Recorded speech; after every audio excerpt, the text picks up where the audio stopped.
Hello students, let's start another question. Question number 3 here. So in this question figure is not given, so we need to draw here. If tangents PA and PB from a point P to a circle with center O, तो यहाँ पे सबसे पहले हमें क्या लेना पड़ेगा, एक सर्कल, ठीक है, जिसका सेंटर O है और PA और PB क्या दे रखे हैं आपको, टेंजेंट्स दे रखे हैं. ये आपको दो टेंजेंट्स हैं, ये मैंने टेंजेंट्स बनाई है, are incline to each other, तो ये दोनों क्या हो रही है एक दूसरे के, ये इंक्लाइन भी हो रही है, ठीक है. नाम क्या दे रखा है, PA और अनदर इज PB. कह रहा है एट एंगल ऑफ 80, यहाँ जहाँ पे ये दोनों इंक्लाइंड हो रही है ना, यहाँ पे एंगल कितना फॉर्म हो रहा है, 80.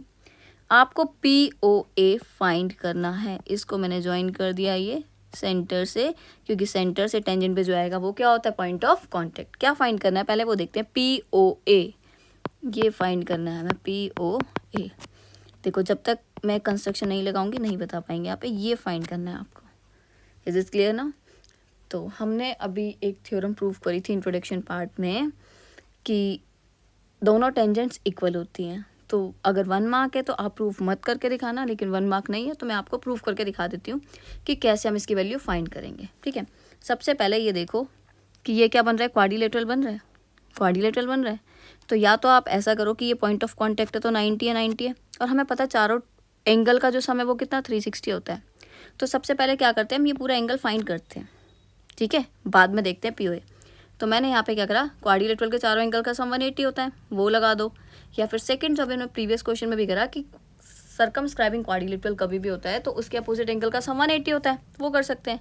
तो मैं ये लिख देती हूँ, जो AOB प्लस क्या APB, सर्कमस्क्राइबिंग क्वाड्रिलेटरल के अपोजिट एंगल का सम 180 होता है, लिख दिया.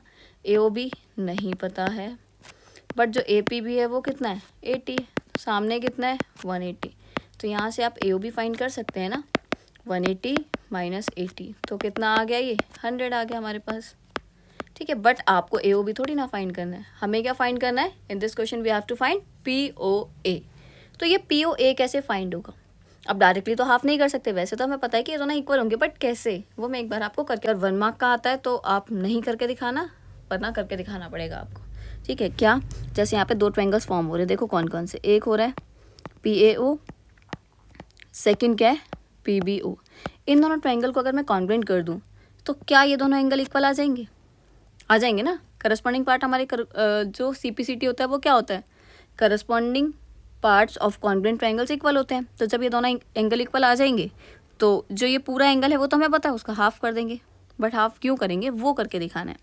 सबसे पहले देखो यहाँ पे PO दोनों ट्रायंगल्स में क्या है, कॉमन. ट्रायंगल कॉन्ग्रुएंट कैसे करते हैं, साइड्स और एंगल जो भी हमें मिल जाए, तो ये क्या है, कॉमन.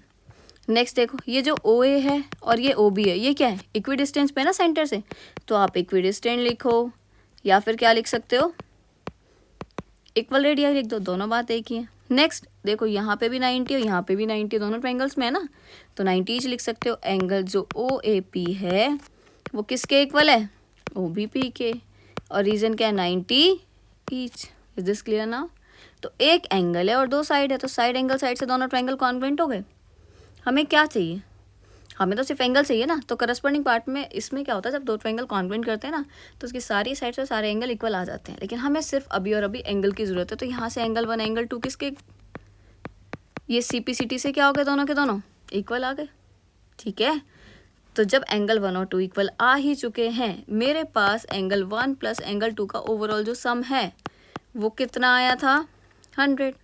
अब मुझे ये भी पता है कि दोनों एंगल इक्वल है. जब इक्वल होते हैं तो दोनों को सेम लिख सकते हैं, सेम लिख दिया हमने, इक्वल है ना, सामने 100. तो ये क्या हो गया, 2 बार आ गया angle A, twice of angle A आ गया, सामने 100 है.